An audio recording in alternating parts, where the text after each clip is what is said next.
Online networking is a great way of remaining plugged into your career thinking, perhaps now more than ever. And networking itself can be thought of as the interaction between the personal and the professional. And I'd define it as the forming of productive relationships, i.e. those where value can be exchanged. Done well, it can help open doors to help learn the language of a sector, perhaps gain a mentor, and grant access to the staggering 80% or so of roles that are never advertised, particularly at a time when more traditional recruitment practices may be disrupted. So let's roll the intro and get right into it.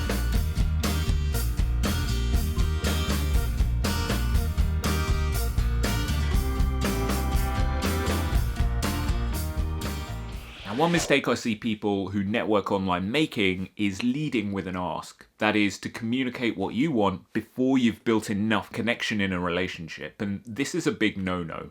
Networking is a slow art. It rewards patient investment and authenticity. To give people a reason to want to help you by building rapport and giving value. Be that through your attention, time, skill, or by asking questions you care about knowing the answers to. Juicy questions that you'd love to be asked in 5 years' time when you're an established professional in your chosen field. So if you have aspirations to become a scientific journalist, perhaps writing to a scientific journalist whose work you admire, asking a question they'll probably enjoy answering. Now, if you're on board, use the following 3 steps to initiate your first contact online. Firstly, compliment them precisely. So sticking with the science communication example, maybe something like, "I loved your article on theories relating to dark matter in the universe, and potentially a multiverse, particularly how you handle competing theories with tact and care." Second, demonstrate your own value through showing a parallel. E.g., there's a parallel with my own experience writing about cosmic inflation theories as part of my second year physics module at UCL.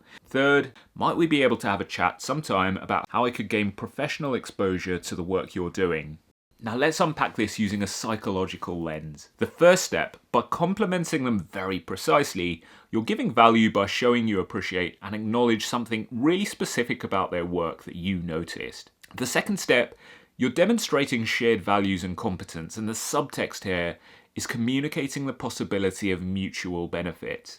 Step 3, you're deliberately not asking for something super tangible like an internship, because then you give the person something tangible to say no to. You're using tentative language like this to make an ask that's as easy as possible for that person to say yes to, and that's also why I don't recommend attaching a CV or a cover letter. The idea here is that this initial communication should open the door to a chat over Zoom or Skype, and that you take it from there slowly.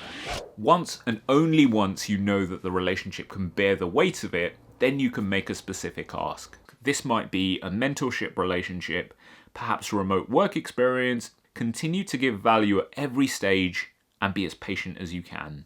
Keep that message nice and short. No one wants to read an essay. And you can be sure that the majority of people you write to probably won't reply, and that's absolutely fine.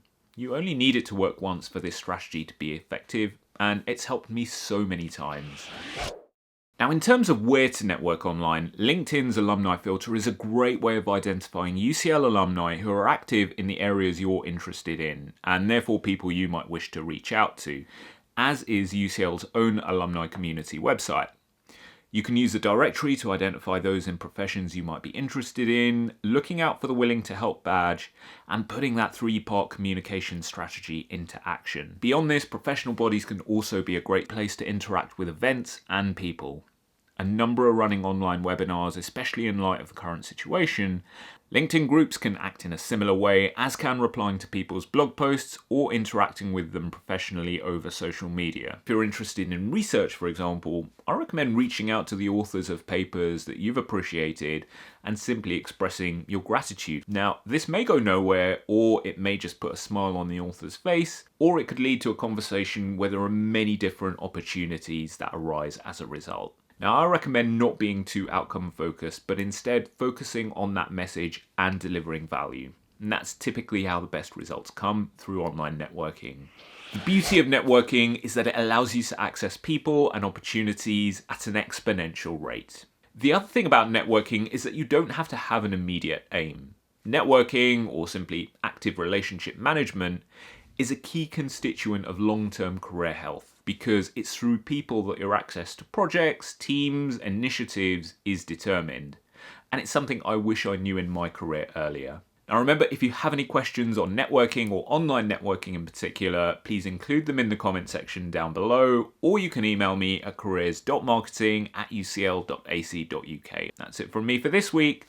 I'll see you next time.